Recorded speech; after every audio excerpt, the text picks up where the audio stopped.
I'd like to welcome my guests. Before we begin, I'd like to just have you guys just do a little quick introduction about yourself before we jump into the topic around cinematic destinations. So would you like to start? Is it age before beauty or beauty before age? What do you say? Some audience participation, please. Anyway, my name is Judi Nwokedi and I come from South Africa, and I'm representing two institutions today. And one is a tourism authority, the Gauteng Tourism Authority. Gauteng is the heartbeat of Africa. It's the heartbeat of South Africa. And I'm going to talk a little bit about the role of film and tourism. And then the other hat I'm wearing is that of a producer-director with Free Women Films. Our most recent success was an Oscar nomination in the 2024 Oscars. So give it up for us, Free Women Films. Thank you. I think by way of introduction, that's good enough. And I love Alula. Oh, I love it. Let's hand over. Alula, would you like to go ahead? Yeah, so my name is Zachary. It's a great privilege to be here. I am the acting executive director of Film Al Ula, which is the official film agency mandated with creating a sustainable film industry and building a film ecosystem within Al Ula, which is a governorate located to the northwest of Saudi. Yeah. And pleasure to be here. Great. So I think the premise of this conversation is to center around, firstly, the importance of the work that film institutions, they're creating spaces as a film destination, but also to kind of break down the overall maybe stereotypes or notions that people have in the global north about certain regions. So I think in terms of what are some of the mechanisms that are available to you, to people wanting to collaborate with filmmakers from your region as well? Okay, I think at the beginning of our work, it's always about the positioning of the destination. At the end of the day, when we say filmmaking is a collective. It's a collaborative approach to work and do anything. Our work starts from the heart of the destination. Like, in order to be able to attract storytellers, filmmakers, crew, they need to know where they are stepping in. So basically, Al Ula is located to the northeast of Saudi. It's the size of Belgium. And it's blessed with breathtaking locations. It's like awe-inspiring. When you look at Al Ula historically, it has more than 200,000 years of rich history. It has been the backbone of so many civilizations. So for me, it's very, very awe-inspiring. And it's an excellent backdrop to showcase any film, which is basically, when you talk about a location is usually a character. It's more of a character. So for me, in order to be able to attract and sort of catalyze any productions, I need to capitalize on my locations. So I think this is very, very important. Building the attraction for the location, building the traction so that you sort of have this threshold of people saying, oh, I want to explore this place. I want to see this beauty. I want to understand the diversity of these topographies. In addition to the locations, you need to have different pillars, as you mentioned.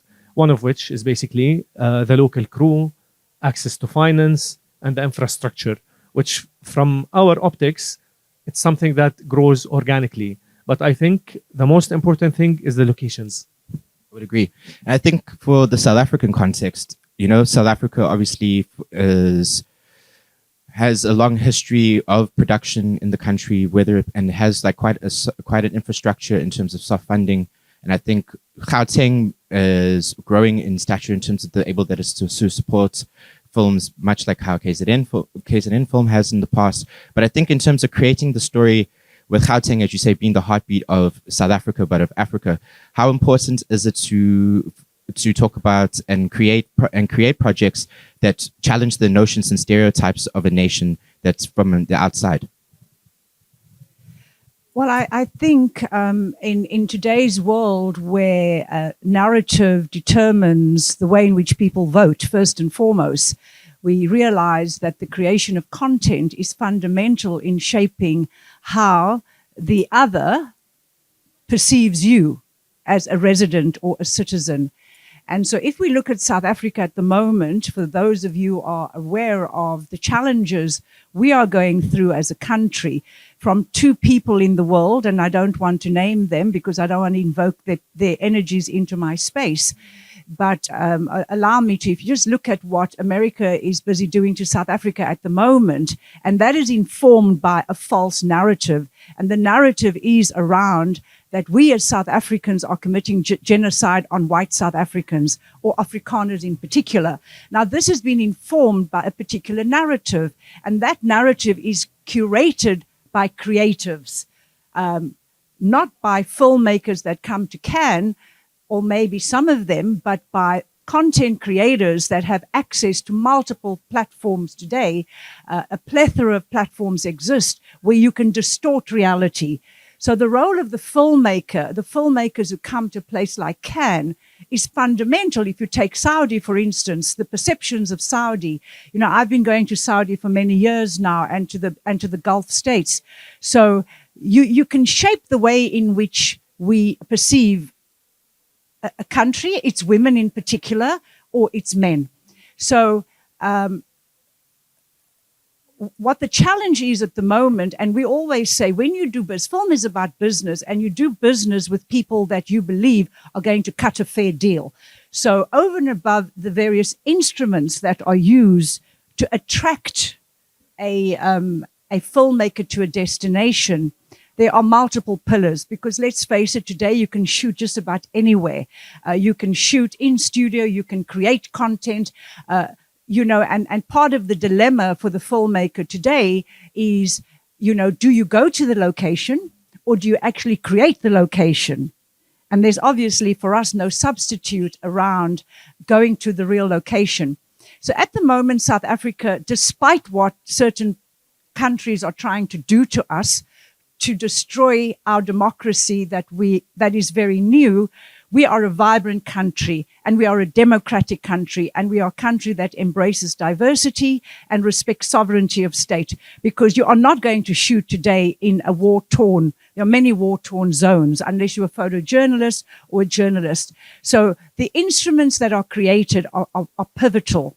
But more importantly, it's for engagements like these, conversations where you meet a fellow South African, me as a black female, and you ask me, what is it like to live and love and die in a country like South Africa? Despite, Amandla, he says, I think you have a South African accent. There you go. So the instruments, so at the moment we are regarded in the top 3 destinations, irrespective of our incentives.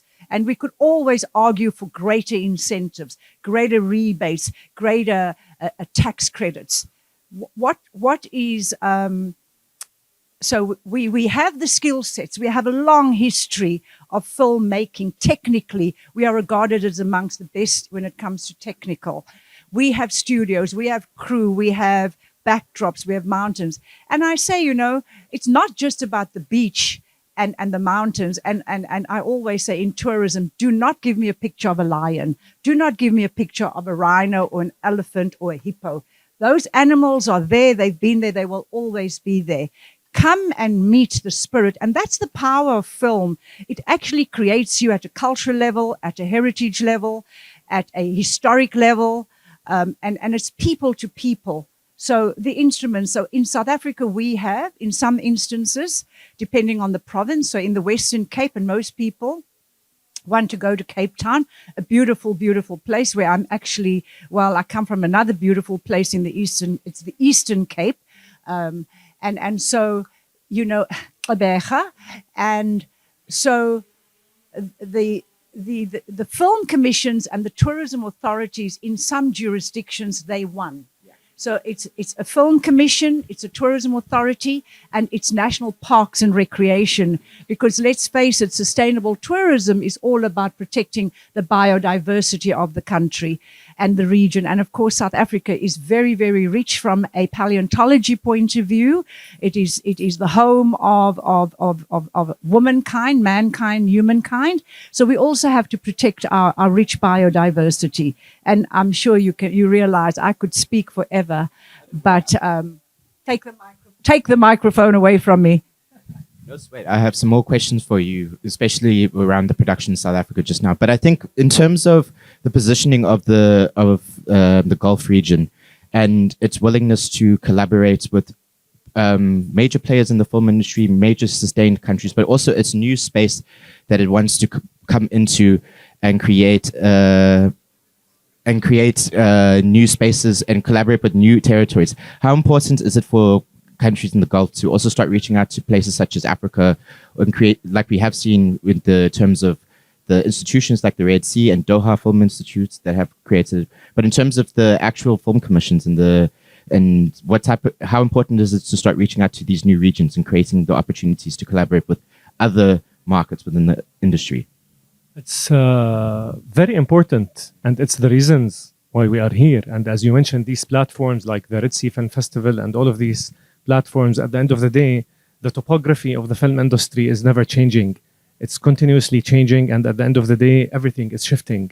And there's a new sort of ecosystem rising in the MENA region. And eventually, when you talk about authenticity, when you talk about diversity, at the end of the day, it's all about the human essence. It's all about storytelling. It's all about exchanging. It's a cultural export and an import.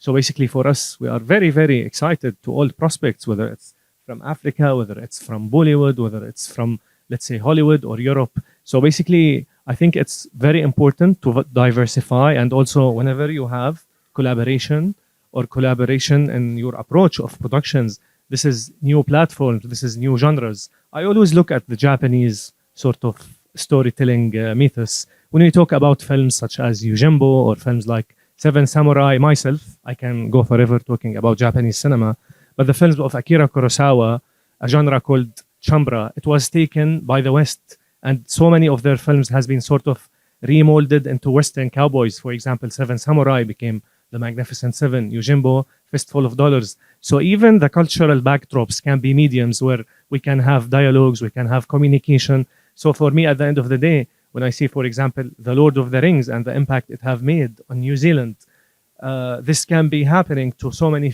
stories, which can have so many, let's say, shareable accountabilities with different locations. So the short answer, it's very important to have this co-productions, because at the end of the day, it's about how you can explore this canvas. How can you sort of utilize these locations? How you can ascend and have this collaboration and dialogue. Yeah. I think, by the way, would you like to just welcome, firstly, and then also just give the crowd a little bit of a background into yourself very quickly and very briefly? Hi, everyone. My apologies for being a little tardy. My GPS dropped out right at the train station, leaving me going in circles. So I'm thankful to be here. I'm Marge Gallus. I'm the Senior Director of Members in Education for AFCI, which is the Association of Film Commissioners International.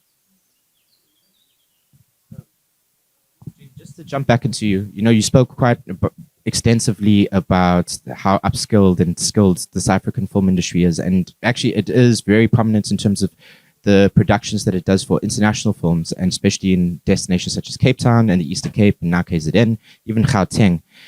However, we've seen like a very much a downturn in actually South African made films, and especially getting into international spaces, but also into its own local market.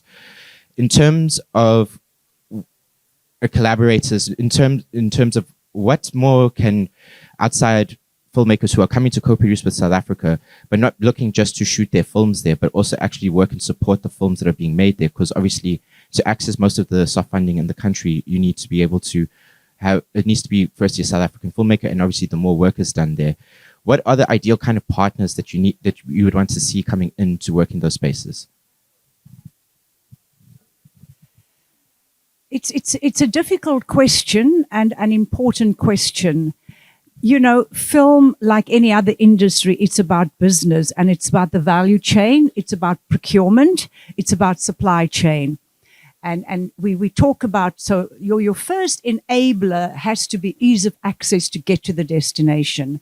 For those of us who are African coming to Europe, it's no easy task. Before you even can start working on co-productions, you have to get the paperwork to enter a destination. So that is, the divide between the North and the South. And that is why greater partnerships between the South to South becomes very, very critical, so that your ETAs, your electronic travel authorization, becomes a key enabler. And then it's the visa. And then once you land in the country, all the regulations around clearing of customs. So part of what, and I'm going to answer your question, but what we believe is very critical, and we've been driving this in the art space, so that you need certain concessions. We have amazing art fairs in South Africa. It's the epicenter of the art world for Africa. So when you're bringing your art into South Africa and you're buying and selling and taking it out, we want a tax waiver. Right? You're buying a piece for $3 billion, $2 billion, $1 billion. We don't want you to pay tax so that it becomes attractive. So I see my business partners here. So in terms of the volume of product being made, there has been an increase in volume. In fact, we're very proud that we are in competition this year with Oliver and his film. That is, it is incredible. And, last year when I was in Moscow and they talked about why do you want to co-produce, the Indians were very clear. You want to co-produce with the French because you want to get into Cannes. So the motive and the incentive for why you want to do this is very clear. We have challenges in South Africa. We believe that film is a major catalyst for economic growth and job creation. Film is a sector that ignites the aspiration of young people. Not everybody wants to become a neuroscientist. And so the creative sector is a huge job driver. So we do believe, amongst young South Africans, we are seeing an uptake, and that needs to be supported by government. And let's be frank, there's not enough government support, but there are also people in the private sector that are getting on with it, and they're doing films. And the issue is now, of course, to get your product into international markets so that people can watch your product, that people can support you, so that you can make money once you've made the film. I mean, that's what's important, is the commercialization and the monetization of your product. So what else can I say about this very difficult area? Oh, the other thing is, those of you may have seen Tom Cruise when he finished shooting Mission Impossible, not this mission, the previous one, which was shot in the Blyde River Canyon.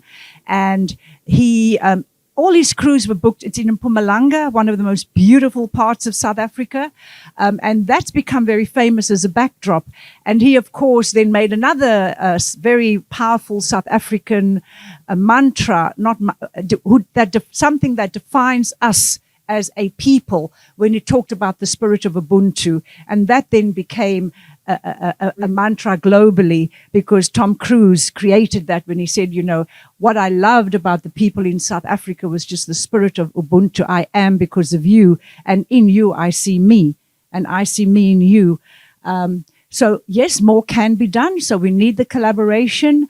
I do know we've been schlepping to the Red Sea to get there, to access the instruments that are available, not only in terms of the Red Sea Fund, but the whole of Saudi. We have a very vibrant, alive, bilateral relationship as South Africa. And so we need to capitalize on that, to see more products being made, stories about the Gulf states, about Saudi characters. And we have a film at the moment. It's called Power of the Paddock, and we hope to shoot it. And it is the power of the horse, because in South Africa, we have a rich culture of horses. The Saudis have an unbelievable history with horses. And so speak to us about the film that we will co-produce. We'd like to come shoot it in your region. As it doesn't have to be in Riyadh or in Jeddah. It can be in any of the deserts. More work. And for young aspiring South Africans, we have to ensure that they don't get burnt out, that they don't lose hope and faith in the sector, because it's a tough sector. Just when you sign a deal and you think the co-production is going to yield an incredible result and we're going to make enough money to send our children to school, these deals go pear-shaped, they go south.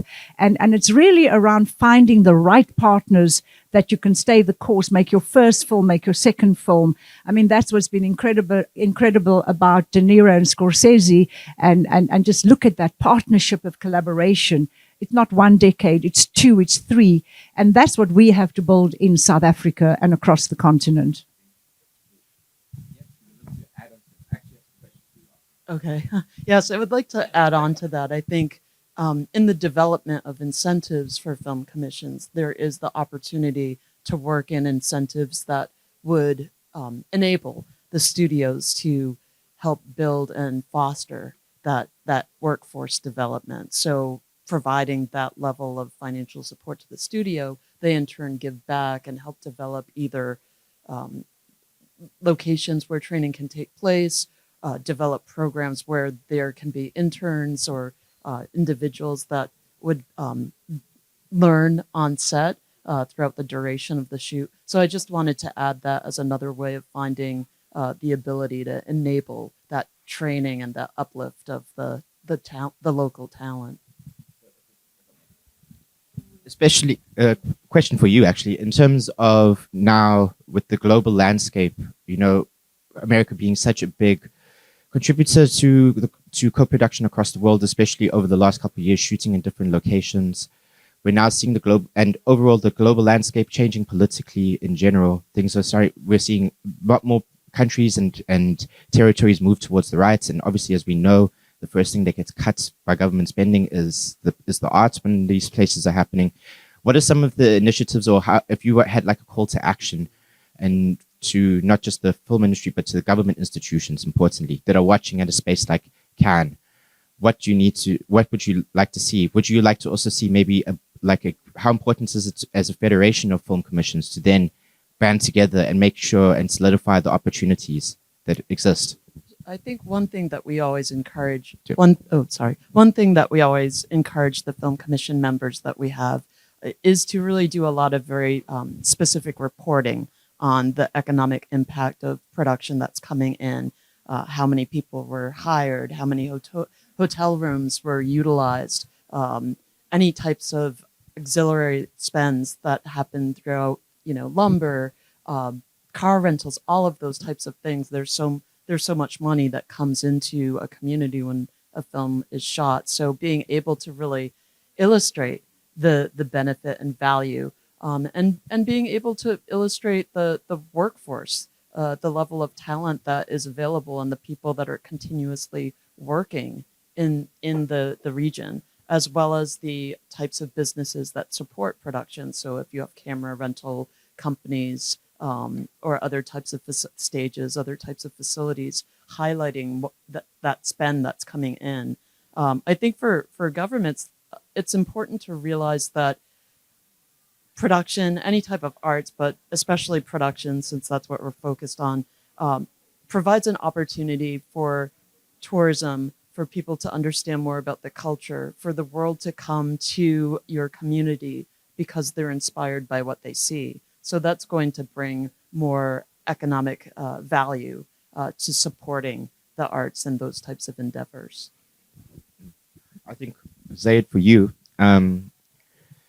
in terms of, as you said, you've seen the world open up, and I was asking earlier about collaborating with countries that aren't part of the global, in terms of the major power players. So within the space, let's get the context of Africa, where a country like South Africa has all of the infrastructure, but it varies from different region. It varies from different place. So, for example, Kenya might have a film commission and some incentives, whereas in, let's say, Senegal, they don't actually have those methodologies.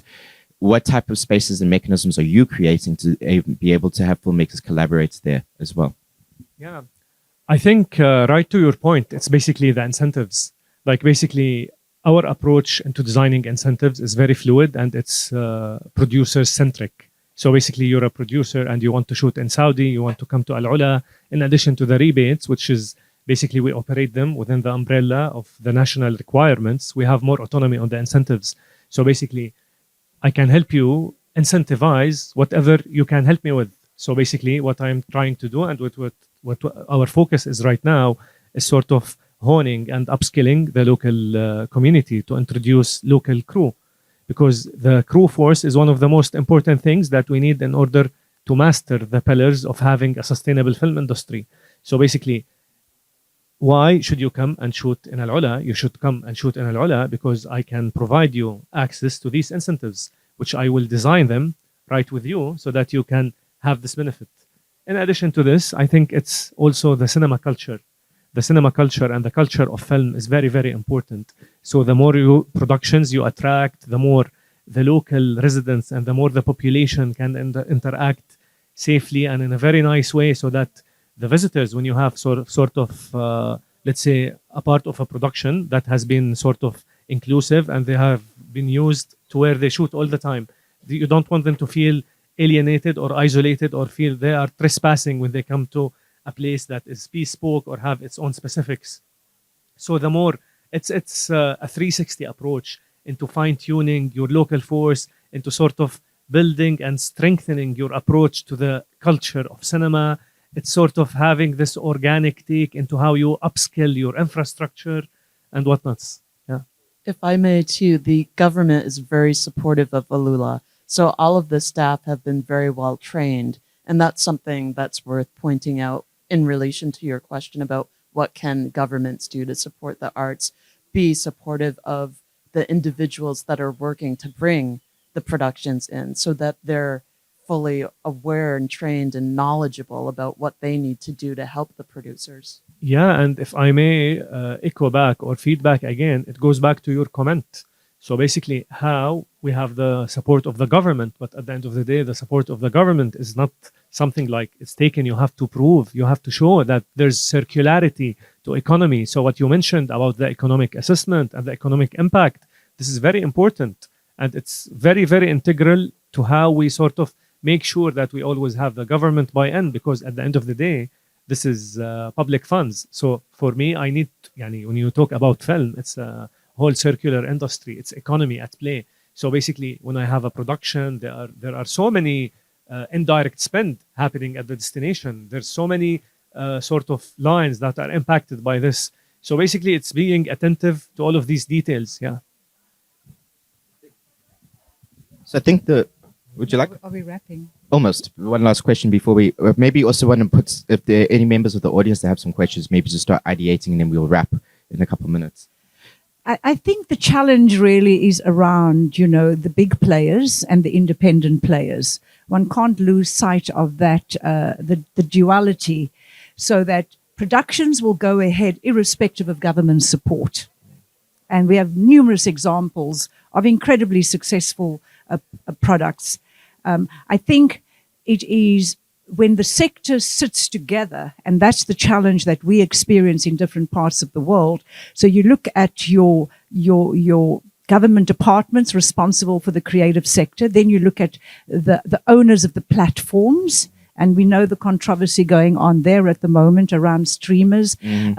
As the speed of innovation is so rapid that the policies aren't tracking with where the content is being aggregated and distributed, so that huge chasm, and then you've got your broadcasters, and then it's how do you develop your film the consumer, it's whether is the theater dead or is it not dead? Has that been replaced by a little device from which you watch? And then there are the next generation of filmmakers. And for us as Africans, where we have the youth dividend, it is very important that we invest in our young population to become the storytellers that will unite the world and share a world and create a world where we are not divided. So God forbid that we put a lot of our content into the hands of some of the young people today, and I'm not going to mention which countries. We could be leading to a future that is very unpleasant. So part of what we have to do from full commissioners and agencies is to look at how do you preserve your sector, how do you grow your sector, and how do you then create the new generation of filmmakers. But we're losing sight of the symbiotic relationship between tourism and film, because film can be a very cost-effective or expensive ambassador for tourism. And often filmmakers will go and visit a country and say, oh my God, I didn't believe that this was such a phenomenal place. So, we have a lot of the top American actors who come to Hermanus, which is the place of the whales, and they say, I'm shooting here. I want to come and film here. But they've come on vacation. Mm-hmm. And that then the desire to travel to a destination, and then the destination becomes an economic driver in your film. So, and that is why we have now reached a stage in our country where there's a greater level of collaboration between the film commissions and the tourism authorities to use the limited budgets wisely to create film and product to showcase a destination. Great. No, before we wrap, I just want to open it up if there are any questions from the... So I just wanted to add something. Specifically when we mentioned the support of the governments, I'd like to point out that earlier, about a month or so, there was the Saudi Film Festival, and it really, for me, it was really an eye-opener that the Saudi Film Festival existed before the rise of the ban on the film cinema. So basically, creators will create. I think someone said this in the panel before us. So at the end of the day, the support of the government is important, but at the end of the day, it's the will. It's basically being persistent. It's basically the collaborative. I remember I've always been a fan of Peter Jackson, and I've used to before, for example, he reached his acclaim as a sort of very, very influential filmmaker. I used to read so many articles about him and how much he had so many problems with the New Zealand Film Commission, which now he heads.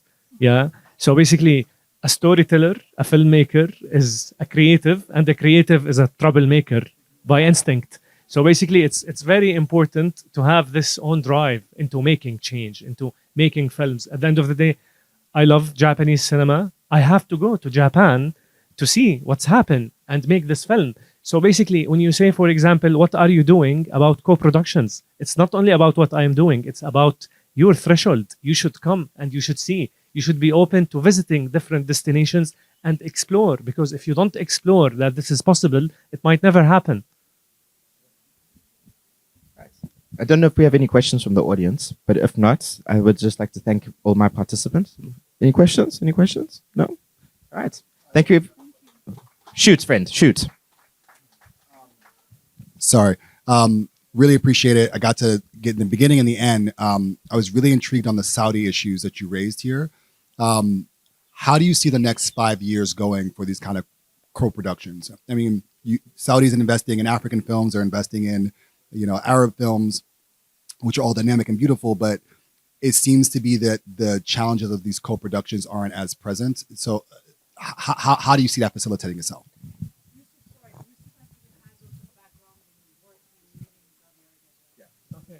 Now, I know that within the Red Sea Film Festival, there's the Red Sea Film Fund, which is basically, it encourages and it supports and it's a catalyst for co-production. Yeah. I'm sorry. That was me trying to give you you're saying exactly what I want you to say. Good job. Okay, thank you. Yeah, so there are creative funds. I think it's about your autonomy into being able to find a story that is worth sharing. I think also it's into the approach that is built and baked in within the collaborative approach itself. So basically you have a very good script. You should sort of check the Saudi market. There are lots of producers. There are lots of energies. There are lots of synergies to be had. And with these platforms, like attending these film festivals, like the Red Sea Film Festival is more on the international side of things, but also the Saudi Film Festival. There are so many assemblies and forums happening in Saudi. For example, we have something called the Saudi Conflicts, which is also a great platform to come and connect and pitch and share your stories. So I think that it's, to be honest, I think it's very, very inspiring, and I think chances are there. It's about having the enough friction to do something. Yeah. Great. My business partners here, and we've been going to Saudi. We were very excited around the incubation program, the development fund, etc. I think it is now, we actually need to see product emerging from these instruments that have been developed, because the cost of the capital is expensive. And depending on the region that you come from, I mean, that's another challenge we have. When you do the exchange rates in terms of the currency fluctuations and volatility, it becomes very difficult. I'll speak for us as South Africans, that when we do the financing deal and you look at your exchange rates, you then have to make the call around down the line, what is the cost of the capital going to be? So those are some of the factors that we have to deal with as we move forward, is around, the exchange rates. But I think we need more green lighting, and we're looking forward to the festivals towards the end of the year, the Red Sea Film Festival, to see, because we all know it takes a long time from the time you pitch, you get someone interested, you start doing the deal memos, and we now need to see the products actually being made. Thank you. Yeah. Well, to be honest, at the end of the day, I'm sorry. I'm not hijacking. So basically about the financial technicalities can be very broad and the spectrum, but at the end of the day, it's also has a big part about negotiations. Like, for example, when I have my incentives or when I'm doing a contract, I know that our preference is dealing in SAR. SAR is pegged to the US dollars. So basically the currency and these exchange rates, these are very, very important particulars that sometimes, in order to make the economy feasible, it's about sort of having concessions. It's about the approach of your negotiation. To be honest, I'm not trying to sound like an idealist, but I think it's all part of the package. Like, you have to be very, very resilient. It's, as you said, it's a very, very tough business, but at the same day, it's a very, very important and vital business. Yeah. I had something, this is off topic from what you were just sharing, but just going back to the screen tourism element for a second, I wanted to highlight that AFCI is launching a best practice in developing screen tourism. We're launching that Saturday here at a panel that we're doing at the main stage. But our document, while we focus on film commissioners specifically, our document is designed to help all stakeholders that are involved in the process of bringing in screen tourism. So focusing on the government, on studios, on the businesses within the communities, with the film commissioners, and the public, how everyone plays a part in really helping foster screen tourism, not only as a way to bring in the fans of products, being, whether it be a film or commercial or what have you, but also for ways of promoting stories about the local and indigenous cultures. So I know there was a discussion about heritage when I walked in. No. So I just wanted to circle back and highlight that. And for those who are not able to be, where can they find that report after Cannes? Anyone will be able to obtain the report on our website. So it's afci.org. And we have a resource section. So the document will be launched there. It'll be accessible to everyone. Okay. Yeah, it's basically about this positive correlation or symbiosis between tourism and the film sector. Like, you can only achieve proper film-induced tourism once you have proper productions, whether it's an itinerary about seeing a place where a film was shot, an itinerary within the studios, or basically attracting fans of a specific genre or a specific film. They are very, very correlated. Yeah. We talked about the symbiotic relationship, and we can also talk about the parasitic relationship. And Parasite, as a case in point, was a wonderful film to redefine the way in which the world saw South Korea. My concluding comment will be that we need to move from jet setting to set jetting. So people will come. That is a major draw card. They will visit the sets of films, and in that way, you will then promote the dividends. After all, why do we do this? Some of us do it for passion, some of us do it for power, and some of us do it for prosperity and economic growth of our countries. Thank you. Amen. So, unfortunately, we've run out of time. There's one last question. Yes, just from the crowd, and then after this question, we'll wrap. Carolyn? Ever in their way to Greece, and they're saying the sun's great. Yeah, ever. This is Meryl Streep. Mamma Mia. Fernando, Mamma Mia. A perfect example of how people flock to Greece because of Mamma Mia. So anyway, just because the song was playing, it made me think of it. No, what I wanted to say, you know, like when you with tourism, when you in your own country, if you're local, you get a different, you get charged a different rate to like an international tourist. So the question for Saudi as a South African producer, we really want to. The film that Judy's business partner, we're talking about the Fire in the Paddock. It's about a woman who was it's a true story. She got diagnosed with cancer and she was working in Saudi. And in the end, she worked with a horse and the horse cured her relationship. So we looked at shooting there, but your costs are so exorbitant, to be honest. South Africa is still one of the best countries in the world from a cost point of view to make movies in. No one can beat us. Besides our technical and applications and all of that. But your cost of 1 week to shoot there is what we make in a whole movie. So it's a very important discussion in the